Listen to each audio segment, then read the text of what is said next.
বাবা, তোমাকে একটা কথা বলা হয়নি। অনেকদিন ভাবছি বলবো, সামনে বলার সাহস নেই, তাই ভাবছি কবিতাই লিখবো। আমরা ভালো আছি বাবা, তুমি কেমন আছো? জানো তো, এই শহরটায় আজ অকাল বর্ষণ, সবকিছু যেন কেমন ভাসছে। বাবা জানো, আমাদের সেই সামনের মাঠটায় বাচ্চারা আজও খেলাধুলা করে। অনেকে বড় হয়ে গেছে, সবাই বন্দি ঘরে।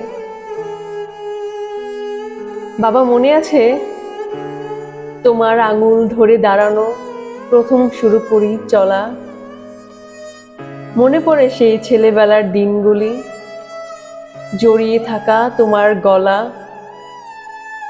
ছেলেবেলায় তুমি আমার বাহন ছিলে, কখনো বা ঘোড়া, কখনো বা হাতি।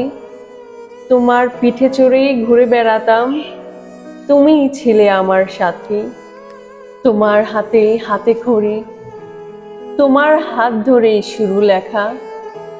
তুমি আমার জীবন ছিলে, তোমার চোখে বিশ্ব আমার দেখা।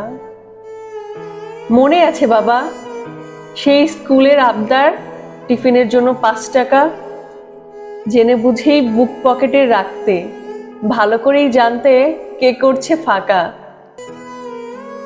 মনে আছে বাবা, ছুটির দিনের সেই আবদার, আজকে কিন্তু চকলেট না হলে আইসক্রিম দিতেই হবে, আজকে কিন্তু রোববার। কেরানির চাকরি করেও মিটিয়েছে সকল বায়না। তোমার হয়তো চুল পেকেছে, মাথায় পড়েছে টাক, গায়ের চামড়াও আলগা হয়েছে, কোমরে ধরেছে বাত। যাই হোক, আর বেশি কিছু বলছি না।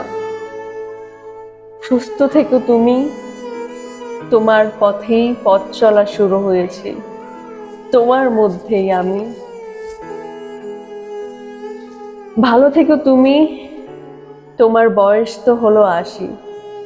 সত্যি কথা বলতে, বাবা শব্দের মানে বোঝার পর থেকে তোমায় অনেক অনেক বেশি ভালোবাসি।